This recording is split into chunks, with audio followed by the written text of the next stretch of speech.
SSC यानी staff selection commission, जिसका नाम सुनकर लाखों लाख युवाओं के मन में एक उम्मीद जागती है, एक अदद सुरक्षित सरकारी नौकरी की। लगता है कि बरसों की मेहनत और लगन एसएससी के जरिए मकाम तक पहुंचाई जा सकती है, लेकिन अब इसी एसएससी को इन युवाओं के गुस्से का सामना करना पड़ रहा है। आयोग के खिलाफ विरोध प्रदर्शन तेज हो रहा है। हजारों छात्र दिल्ली में बैठे हैं, उन्हें बाढ़, बारिश, आंधी तूफान का डर नहीं है। कल यानी 24 अगस्त को करीब 1,500 छात्र दिल्ली के रामलीला मैदान में इकट्ठे हुए। विरोध प्रदर्शन की मंजूरी सुबह 9 बजे से शाम 5 तक की थी। बहुत सारे छात्र दूर दराज के इलाकों से आए थे, ऐसे में वो 5 बजे के बाद भी बैठे रहे, जिस पर दिल्ली पुलिस ने लाठीचार्ज किया। 40 से ज्यादा प्रदर्शनकारियों को हिरासत में लिया गया, कईयों को चोट आई, विकलांग छात्रों को भी।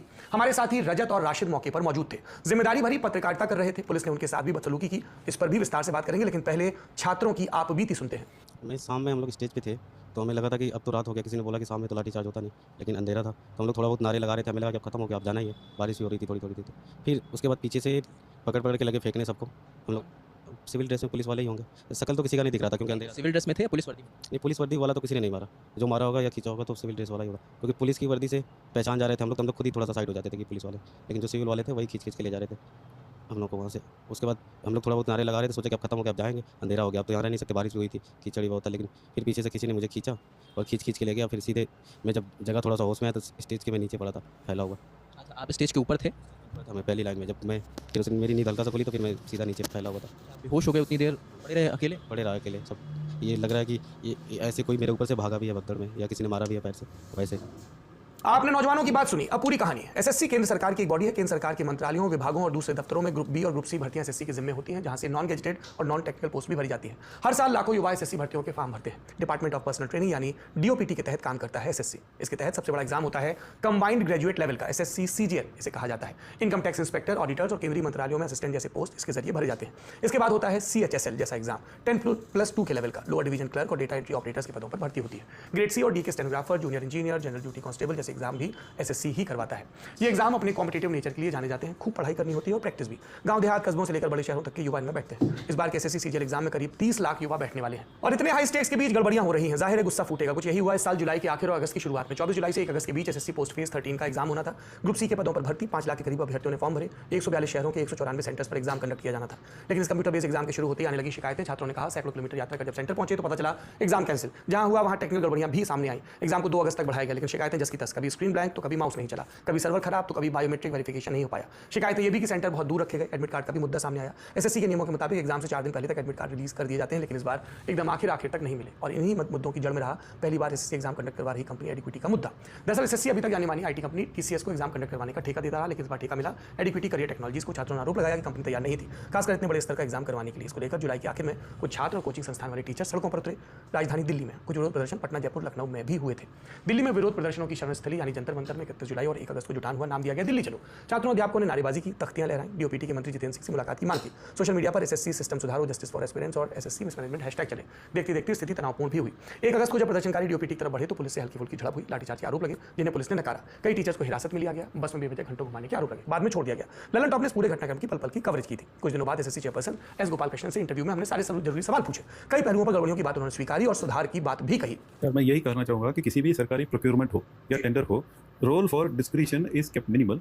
प्रोसीजर डॉक्यूमेंटेड है, उसके हिसाब से ही कर सकते हैं, नहीं तो इसका बहुत अब्यूज हो सकता है। तो जिस प्रोसेस से, this is only one agency. हमको टेंडर के थ्रू, जैसे मैंने पहले बताया, 4 अलग अलग एजेंसीज चुने हैं। उस हर एजेंसी को एक टेंडर करवा के ओपन ट्रांसपेरेंट प्रोसेस के टेक्निकल एवल्यूशन करते हैं, उसके बाद फाइनेंशियल एवल्यूशन करते हैं, उसके बाद सेलेक्ट करते हैं। तो एक बात तो है, जिसके पास लो बिड है लेकिन टेक्निक नहीं है वो सेलेक्ट नहीं होना चाहिए, और जिसके पास खाली टेक्निक है लेकिन रेट एस्ट्रोनॉमिकल है वो भी नहीं आना चाहिए। ये बैलेंस करके आगे लेने का प्रोसेस है, कोई नया चीज़ नहीं है। यहाँ के सारे मिनिस्ट्रीज, हर स्टेट के सारे मिनिस्ट्रीज में ऐसा ही होता है। मेरा यही कहना है कि ये पूरा प्रोसेस जो है ट्रांसपेरेंट है, पब्लिक डोमेन में है। कोई भी अभी सीपीपी पोर्टल में जाके इस टेंडर से जुड़ा हुआ सारे ट्रांजैक्शंस को देख सकते हैं और पता लग सकता है कि भाई कौन कैसा किसी एजेंसी को सेलेक्ट करता है। इस बीच एसएससी स्टेनोग्राफर का एग्जाम हुआ। छात्रों ने फिर से उन्हीं गड़बड़ियों के आरोप लगाए। एसएससी सीजीएल एग्जाम को भी स्थगित कर दिया गया। नतीजा, छात्रों का पारा हाई और एक बड़े विरोध प्रदर्शन का बुलावा। कुल 3 मांगों के साथ एडुकेटी को हटाया जाए, सिलेबस से बाहर के सवाल हटाए जाएं और सेंटर ठीक तरीके से आवंटित किए जाएं। इन सवालों पर जवाब क्या है, ललन टॉप के दीपक टेंगुरिया ने एसएससी चेयरपर्सन से एक बार फिर पूछा, जिनका कहना था कि बात तो पहले ही हो चुकी है।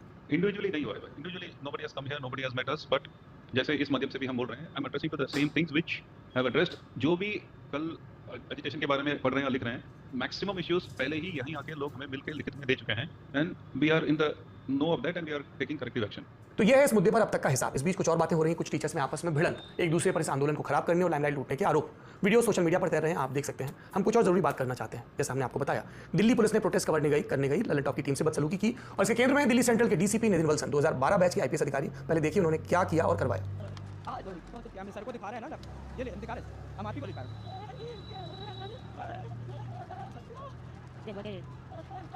हेलो मेरा आईडी कार्ड मोबाइल नंबर बताओ। जी sir mobile number 8318 mobile number note कर लो इसका।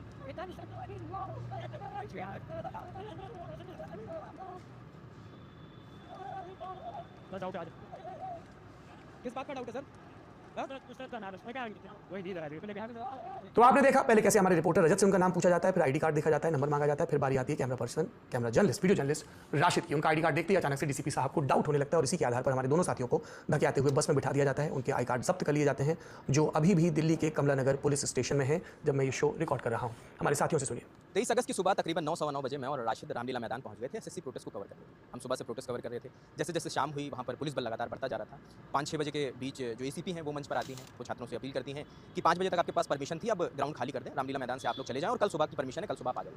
छात्र हटने को तैयार नहीं थे। तमाम छात्र थे जो अलग अलग राज्यों से आए थे, कोई हरियाणा, कोई राजस्थान, कोई बिहार से आया था। तो उनका कहना था कि हम रात में कहाँ जाएंगे, हम तो प्रोटेस्ट के लिए आए हैं।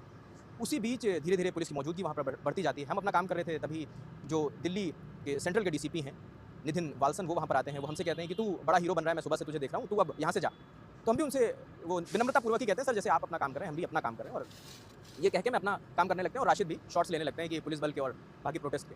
तभी वो पीछे से फिर से आते हैं, वो मुझसे कहते हैं कि तू अपना आईडी कार्ड दिखा। मैं अपना आईडी कार्ड दे देता हूँ। वो अपने साथी पुलिसकर्मी को कह देते हैं इसकी फोटो ले, और फिर वो कहते हैं अपना नंबर बताइए। फिर मैं अपना नंबर बता ही रहा होता हूँ, तब तक वो राशिद से कहते हैं तू भी अपना आईडी कार्ड दे। आईडी कार्ड राशिद देते हैं। उसके बाद राशिद का आईडी कार्ड देखने के बाद वो कहते हैं डाउट है, अब जांच। हाँ मतलब मेरे हाथ से कार्ड लिया है, मतलब 1 सेकंड का टाइम था वो, उन्होंने देख के डाउट भी उनको हो गया कि डाउट है, इनकी जांच होगी, इसको लेके जाओ, इससे पूछताछ होगी। हम लोग पूछते भी रहे, मैं भी पूछता रहा, राशिद भी पूछते रहे, आखिर ऐसी क्या जांच होगी? हम तो अपना काम कर रहे हैं, हम आपके काम के बीच में भी नहीं आ रहे थे, अवरोध भी नहीं पैदा कर रहे थे। उसके बाद वो जो साथी पुलिसकर्मी हैं उनसे वो आदेश देते हैं कि इनका मोबाइल छिना लो, इनका माइक छिना लो, इनका कैमरा छिना लो, तमाम चीज़ें वो छिना लेते हैं और हमें खदेड़ते हुए बस में ले जाते हैं और हमें बस में बैठा देते हैं। मगर एक जो चीज़ अच्छी हुई कि जब ये सब हो रहा था आपाधापी, तो राशिद ने कैमरे का मेमोरी कार्ड निकाला। हाँ मतलब जो उन्होंने बोला कि माइक और कैमरा इनका छीन लो, तो वो छीना झपटी करने लगे पुलिस वाले। तो इतने में मैंने जल्दी से मेमोरी कार्ड चुपके से निकाल लिया था, वरना जब मैंने फिर बाद में जब हम बस में बैठे थे तो उनके पास कैमरा था, वो तो वो पूरा चेक कर रहे थे उसमें फुटेज, वो पता नहीं उन्हें मिल नहीं पाई क्योंकि कार्ड मेरे पास था। वो उस दौरान समझ नहीं पाए, और ये सही रहा कि जब ये सब चीज़ें हो रही थी, जब हमारा आईडी कार्ड चेक किया जा रहा था तो कैमरा ऑन था, राशिद सब कुछ रिकॉर्ड कर रहे थे। उसके भले विजुअल ना आए मगर आवाज़ उसमें आ रही थी।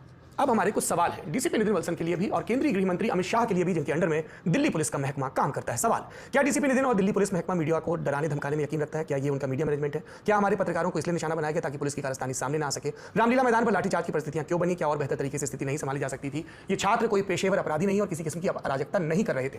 केंद्रीय गृह मंत्री अमित शाह बताएं कि क्या भारतीय न्याय दंड संहिता में कोई ऐसी धारा जोड़ दी गई जिसके तहत शांतिपूर्ण तरीके से अपना काम कर रहे पत्रकारों से बदसलूकी की पुलिस को इजाजत है, या उन्हें डिटेन किया जा सकता है अपना काम करने के लिए?